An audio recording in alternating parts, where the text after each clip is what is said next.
अब हम आपके सेकंड क्वेश्चन की तरफ चलते हैं। The question is explain the AIIMS and principles of classification keeping in view it's historical background.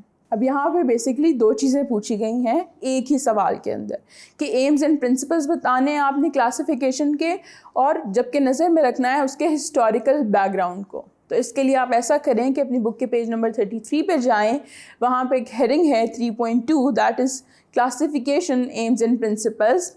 उसके अंदर आप सारी चीज़ें बताएं। उसमें लिखा हुआ है कि this large collection of organism 1.5 millions जो हैं वो एनिमल्स हैं, फिर बहुत सारे प्लांट्स हैं। इन सारी चीज़ों को इनका रिकॉर्ड रखने के लिए, उनको जानने के लिए, समझने के लिए ज़रूरी है कि उनको क्लासीफाई किया जाए डिफरेंट फैमिलीज़ में, फिर ऑर्डर्स में, जनरास में। ये जो हैं ये आपके सारी चीज़ें आ जाती हैं वहाँ। फिर आप एक हेडिंग दें एम्स ऑफ क्लासिफिकेशन, उसके अंदर उस हेडिंग में जो डिटेल्स हैं वो लिख दें। फिर प्रिंसिपल्स ऑफ क्लासिफिकेशन में आप बताएं कि किस तरह से क्लासिफिकेशन की जाती है, बेसिस ऑफ क्लासिफिकेशन का बता दें, टैक्सोनॉमिक हायरार्की का बता दें। फिर आगे एक हेडिंग है 3.3 that is the history of classification. तो वो आपने लिखनी है वहाँ तक जहाँ से अगली हेडिंग शुरू हो रही है, दैट इज़ 3.3.1। उससे पहले तक जितना डेटा है वो आपने हिस्ट्री में भी बताना है। तो इस तरह से आपका ये सारा कुछ लिखें तो ये लॉन्ग क्वेश्चन पूरा है।